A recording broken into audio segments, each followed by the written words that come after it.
for tuning in to this episode of the Resilient Advisor Podcast. On this episode, I have Kristin Andree of the Andree Consulting Group.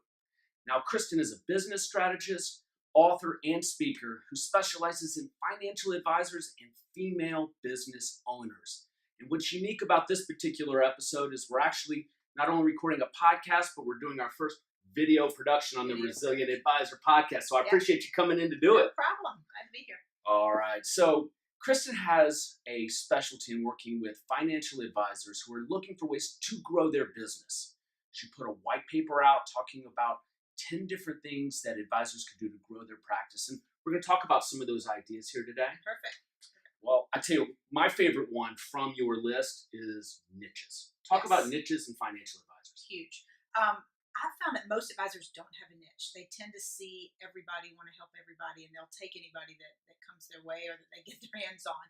But what I've found is the most successful ones and the ones that love what they're doing, find the people they like to work with, whether it's a specific title or occupation or industry, or I have some advisors that like to work with professional women or like to work with divorcees. Once they find their niche, they find that they're having a lot more fun.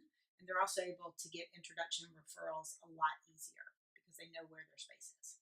It makes sense. You know, I think something that's come along in the last 4 or 5 years to help advisors define that is social media. Yes. You know, I find working with advisors who, as they set up their profiles and they have to start defining what those niches are, they realize they don't have them. Yes. But to your point, once they start clarifying it, it really helps expand their marketing. Right. And it helps them differentiate themselves in the marketplace because so many advisors, I tease some of my private clients when I look at their LinkedIn, I'm like, you sound like every other advisor out there. So the more we can get them to talk about what they do differently and who they work with and how they help them, they're able to stand out in a otherwise pretty crowded space. At the start of an engagement with an advisor, what percentage do you think actually have their niche defined? Just off the cuff guess. 20. 20? Maybe 20. Yeah, I don't think it's much higher than that. I agree with you. It surprised me. Even some of the very successful ones don't quite have that niche, and their practices plateau, right? Yes, definitely. I tease some of them. They're like, "Well, I like to work with wealthy individuals." I'm like, it's not really well defined. So we want them to get them to really objectively define who they're looking for. Which a lot of times they just skip that part. Well, that's a great segue into the second part of your paper, or the second point in your paper, which you talked about spending time with the right people, right? Or more importantly, not spending time with the wrong people. Correct? Absolutely. A lot of advisors, when I really sit down and look at their practice and more importantly look at their calendar, they're only spending about 20 to 30% of the time with their A and A plus prospects. And that seems to be what makes them plateau the quickest, is they feel like they're spending a lot of time in the market they want to be in, but in actuality they're not. So the quicker we can get them to prospect to and be in that space where they can meet more people in their A space, they're able to grow their practice a lot faster. So, Kristin, they got to define that niche and then make sure they're spending time with the right people. Exactly. And then once they're in that space, introductions become a little bit easier. Definitely. And it's, a lot of times advisors are hesitant to ask for introductions. I know when I was practicing, that was tough. I mean, we were kind of taught to do that, but it was still scary sometimes. What I found is advisors that work in the space they really want to be in, it becomes really easy. They get to be that person. And they're just naturally around those people, so it becomes a lot easier to ask for an introduction and a lot easier to get in front of that person because they have those quality relationships. And they're in the niche, and they're spending time with the people. Exactly. Let's talk a little bit about client engagement or client service. How do you encourage advisors to come up with a strategy for that? The first thing is actually coming up with a strategy. Most of them don't do it. And to me, that's the fun part. That's the part where you really get to build the relationships. All advisors, that's their job, is to manage portfolios, to help them with their financial lives. But outside of that, what are they doing to deepen those relationships? Sometimes it's something as small as, picking up the phone and congratulating them on a promotion. Sometimes it's large client events, but it really depends on the advisor and their market and what fits them best. But what I try to teach the advisors we work with is make sure that you're creating a VIP experience for them, because honestly, an advisor's best client is someone else's best prospect. So we want to make sure that they're deepening the relationship every step of the way. I'll tell you, something I have found is a great litmus test for that. We'll sit down at the beginning of a client engagement and we'll say, okay, Mrs. Financial Advisor, who is your 7th best client? And we'll get a name and we'll say, when are you scheduled to connect with that person again? Yeah. There's always deer in the headlight looks, and it'd be Absolutely. impactful to know when you're supposed to be Yeah. speaking with your seventh best client. Yes, absolutely. So Absolutely. in putting in a system to do that, it takes time management. It does. So Yes. tell me how you coach advisors to manage time so they can reach the levels they want to reach. You know what's really interesting? Time management's an issue with everyone I work with, and even the people that think they're the most organized. Because what I find is there tends to be a lot of time wasters. So the first thing we need to do is figure out what those are and manage those. Because a lot of advisors will gravitate towards non-revenue generating activities and spending a lot of time where they shouldn't be. I mean, paperwork I see a lot, research I see a lot. Those are all important things, but not during the main bulk of your day. So if we can identify the time wasters and get those out of the way, then we can really start looking at what the calendar looks like and making sure they're truly in front of people when they should be. It's amazing how rampant that problem is with financial advisors. Huge. There's just so much to do throughout the day. There's a lot of paperwork. There's a lot of, shuffling back and forth, and you are doing things that help the client, but you also at the same time want to make sure that your business is growing as well. One of my favorite quotes is from the creator of Dilbert, Scott Adams, and I'm a big goals guy. I think everybody has to have them, and he says, "Goals are for losers. Systems are for winners." I like it. And that really speaks to having a time management system in place so that you can accomplish what it is you need to accomplish. And as part of the time management system, you talk a lot about delegating and the challenges advisors have in delegating activities. What do they need to be delegating, and what do they need to be keeping on their plate? So two things with what they need to be delegating. One, if it's not revenue generating, there's probably somebody else on the team that can handle that, assuming you have a good team. And then two, anything that you're not good at. There are some, when I sit down, every advisor is different. And that's what we really want to look at is what is their strengths. So if it's something that's not your strength, I'm a big believer in working from your strengths. And I feel like if something's a weakness, the more you work on it, it's just going to be a strong weakness. It's never going to turn into something that you're really good at. So if you know that there's something that this isn't my thing, that's absolutely something that should be delegated. And then the things to keep on the plate are the relationship management. I feel like, especially with your clients, like you said, knowing when your seventh best client is on the calendar, knowing who those people are, continuing to build those relationships and grow those relationships, I feel like is something an advisor has to keep on their plate. Based on your experience, how would you recommend an advisor identify what their strengths are? Is it just self-reflection, or are there other resources you like to use? It's a lot of it is self-reflection. I'm a big believer in 360s as well, like having the people around you determine what your strengths are and give you feedback. But above that, I don't know if you've read Tom Rath's Strengths Finder. The Gallup organization put it out. They have a book called Strengths Finder 2.0. They have another one now, Discovering Your Strengths. It's actually an assessment you can take, and it tells you what you're naturally good at. Not necessarily in a particular career, but I like it because it tells you, are you good at the analysis or the execution side? Are you good at the influence side? And that I know for me and a lot of the clients we coach have given us a lot of insight as to the areas of practice that we really should keep and that we're just naturally gravitated towards. What's the name of that assessment? Strengths Finder. Strengths Finder. I'll put links to that in the show notes. Something that we've used in our practice at RC Watley is the Colbier assessment. Real simple assessment, 36 questions, gives you a 4-number output that is easy to understand and relatable to a whole team. But at the end of the day, it doesn't matter what you use, as long as you use some type of third-party assessment to figure out where your strengths are. I'd say it's amazing when you sit down with a client and you do one of those assessments, and let's say they've been in a business development role on the team, and you realize that their strength is really in the process-driven operations side. They've been in the wrong place, and for some of them, it's their whole career. Yeah, and a lot of times it does. We've done that, and it's important as a team, if you have more than 1 or 2 people, that you look at the strengths of the whole team and make sure they are complementary. Because a lot of times with hiring, I'll see advisors, they hire somebody that's just like them. They interview somebody and they'll call me and they'll say, "Kristin, I interviewed this person. She's fantastic." And I'm like, let me talk to her. Let me see. And usually it's their twin. And it's somebody that their strengths are so similar that they're not usually a good complement. So it doesn't always lend to a good working relationship. That's right. So we have a success story with that. Somebody using an outside assessment. The principals had engaged us for a transaction. We did the assessment on them, but we didn't do the staff. And so we went for an on-site visit, realized the staff needed to have some structure to it because there were a lot of bottlenecks in their process. After doing a Colby assessment, realized that they had the wrong human capital in the wrong spot. So they started moving some things around where it made sense. Yeah. And they were able to double their fee-based revenue over the next year, That's just because the right people were in the right spot doing what they were.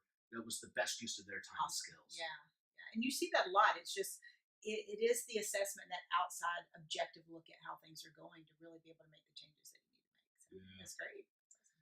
Yeah. All right. So along those lines, hiring and training Yes. falls into the same camp. What are your recommendations for advisors that are trying to build a team? How do they hire? How do they train today? My quote I use with all of our clients is slow to hire, quick to fire. So I want them to take their time and hire the right person. A little bit to the strengths, like we talked about, make sure it's complementary. But even before that, sit down and define what it is you want in that role. A lot of times I'll hear advisors say, well, I need to bring somebody on. I'm like, well, what do you want them to do? I hadn't really thought through that. So I want to, you would think that would be the first step, but it's not always the first step. But thinking through exactly what you want that new person to do. Outline it, what requirements you want. Do they need to be licensed? Do they need to have experience in the industry? All of those type of things first, and then go out and try to find somebody that's the match. So take your time in hiring, and then if you get somebody on your team, or maybe have an existing person and it's not working, that's the quick to fire piece. Is you want to give them an opportunity to do well, but if it's not a fit, it's not a fit. How do you find candidates today? I feel like the best way to find candidates is through referrals. So I use LinkedIn a lot. Huge LinkedIn fan. So typically, if I have a client looking, or if I was looking myself for a staff member, I'll post it and say, "Here's what I'm looking for. Pass me along some resumes." And I've actually found staff members for a number of my clients that way. It's just then you know somebody that knows somebody. It's just a little bit easier. And there are online websites. Indeed.com seems like it's doing pretty well. Seems like it's gotten a lot more popular than Career Builder and Monster and some of the other ones. And I've had some advisors with success there. But I think it's introductions. It's who you know, and making sure you can really weed out who's coming through your process.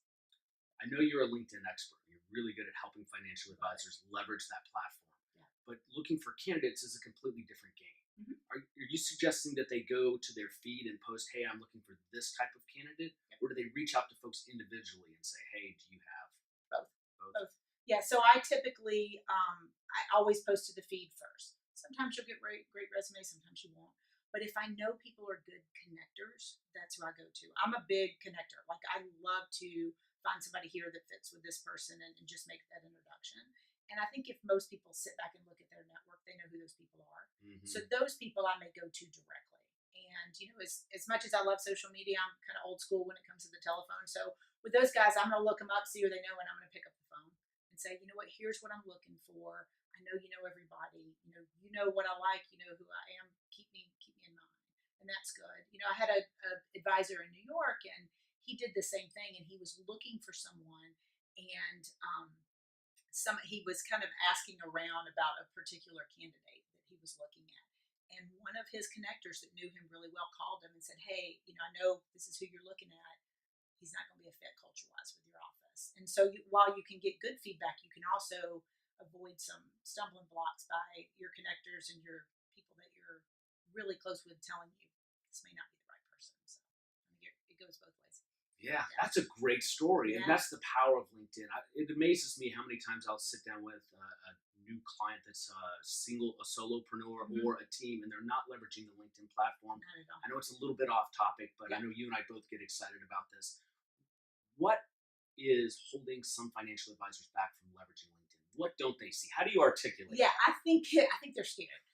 I kind of joke that no advisor wants to repeat their first year in the business. You know that. So I kind of joke that, man, if I could go back and do my beginning years of my business with LinkedIn, I can't even imagine the difference, just because you can meet anybody through that. I think the hesitancy with people is compliance. Mm-hmm. But what people don't think, so they tend to say, "Oh, I can't do it," and they just leave it alone. But what people forget is that you can compliantly use LinkedIn to do as much research as you want. It's the compliance issues come into play when you're putting information out there. But if you could use LinkedIn to really just research your target market, if you did nothing other than said, "I work with, C-suite executives who are females in companies that make over, or that have over 10,000 employees," whatever your niche is. Mm-hmm. If you just did that and researched those people, you find out who they are, you know who know them, and then you can get introductions to them. It just makes the whole process a lot easier. So I think a lot of advisors are just scared to do it, but the process itself is pretty simple. And the system keeps getting better and better since the Microsoft acquisition. Definitely, definitely. I think when LinkedIn went public, they made some changes, and a lot of people were up in arms. I mean, I have a lot of advisors telling me, "Well, I don't want to pay for it, and I don't want to do this." My private coaching clients, they don't have a choice. I'm like, "You have to do this. The opportunity is just too big." Mm-hmm. So for the minimal cost, it is to do like the Sales Navigator, which I'm a huge proponent of. It more than pays for itself. It's Mm-hmm. just a really big window, and not just for client acquisition and getting referrals and introductions. It's also for client engagement. They've got some great unique features in there that will teach you, when and how to engage with your clients. Who's changed jobs? Who's got a promotion? Who was featured in a magazine? So there's a lot of really cool stuff Yeah. you can do. Yeah, and my favorite part about them charging the $80 now for Sales Navigator, and people saying they don't want to do it, it just gets rid of your competition. If you're a financial advisor and you're focused on physicians, there aren't as many folks now on LinkedIn going after your target markets. It's true. It's true. It's also another tenet from your paper was strategic alliances, and this is actually a great segue. Yep. And talk a little bit about strategic alliances, where advisors fall short, and what they can do to better solidify those relationships. I think the biggest opportunity with strategic alliances is expanding your reach. Most advisors that I talk with, when I ask them about strategic alliances, who are your centers of influence? Who are you working with? 100% of the time they mention an estate attorney and an accountant. Those are the first two that come to mind. And so what I want advisors to do is to think broader, because all advisors have estate attorneys and accountants. I mean, that's a given. You should absolutely have those type of relationships. But aside from that, what other people could be beneficial to your market and your practice? So it could be a finance manager at a high-end car dealership. It could be a business strategist or consultant. It could be anything. I've referred several of my clients to a number of different people that just were way outside the accountant attorney market. So I think once you do that and can truly be a connector and look at it as how can I help this person, then it does come back to you. But I think the opportunity for advisors is get out of the accountant attorney space and expand beyond that. Mm-hmm. And with LinkedIn and other social media today, it's way too easy to do. Huge. And nobody way does. too easy. Yeah. I feel like the advisors who really start to grab onto these things, and they're not difficult tasks. I tell people these are minor tweaks to a practice, but the quicker you can grasp onto it, you'll be light years ahead of everybody else, because it is the industry as a whole. It's a little bit slower to adapt things, and the advisors who kind of jump on this first, similar to the advisors who first started on social media, they're growing at a more rapid pace. So the quicker these little adjustments can be made, the larger the scale will be. You just talked about giving, adding value, asking yourself how you can help that person, and that also applies to introductions as well. Definitely. How can advisors do a better job of giving introductions before they receive? Do it. I think, as simple as it sounds, is sometimes we get in our own heads. It's like I need introductions. I need to meet this person. But I joke, and I put this in my white paper. It's put the good juju out there. You gotta send some good vibes out there. So I tell advisors, I want you to make 2 introductions a week, just 2. It's not a lot. I don't even care who they are. You could tell your best friend, oh, I tried the local coffee shop that just opened. They were fantastic. Something that's just helping some other business. Do that twice a week, and you'll get in the habit of doing it more often, and then it'll come naturally. And as it comes naturally, what I've found is people start to see you as a connector. Like I mentioned, in my own network, I've got a few thousand contacts on LinkedIn. I can pull out the 10 or 20 of them that are truly good connectors, and I just know who they are. So I would hands down help them. I would drop anything to help any of them because they've done the same for me. So I feel like if you could naturally and authentically do that first, it comes back. Definitely comes back. What a great idea as far as a metric to measure how many introductions you're giving. So for 2 weeks, that's 100 a year. That's more than most people are going to do. And then once you see the benefits from it and your experience to advisors, then start ramping up the They do, because people want to help. I mean, they definitely want to help you.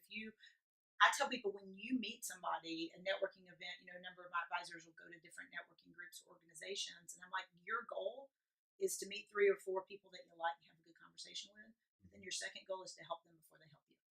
Do something. Send somebody their way. Do something. And let go of the outcome. And it 100% comes back every time.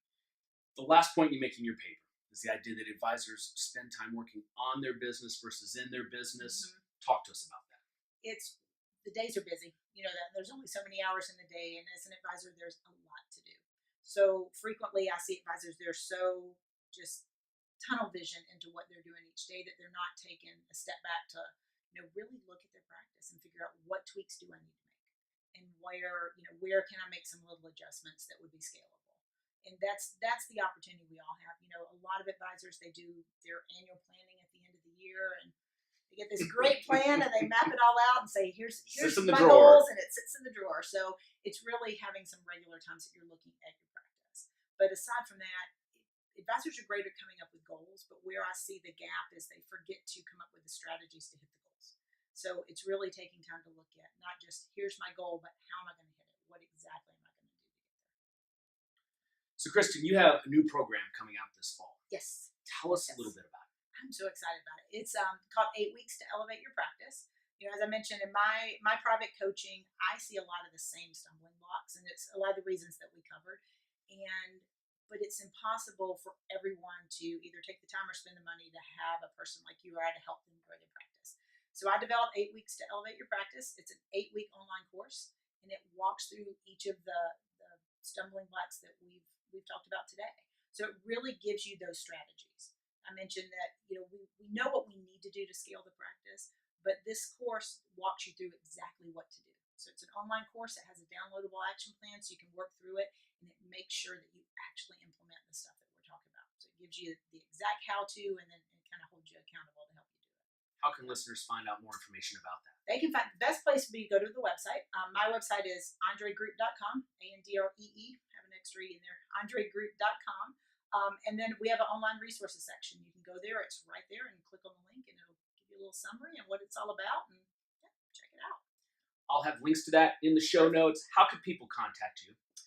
Same way, through the website. So I'm Kristin with 2 I's, Kristin, Kristin at andreegroup.com. Love to hear from everybody and your followers and see how we can be a resource. Thanks so much for coming on the Resilient Advisor Podcast. Thank you.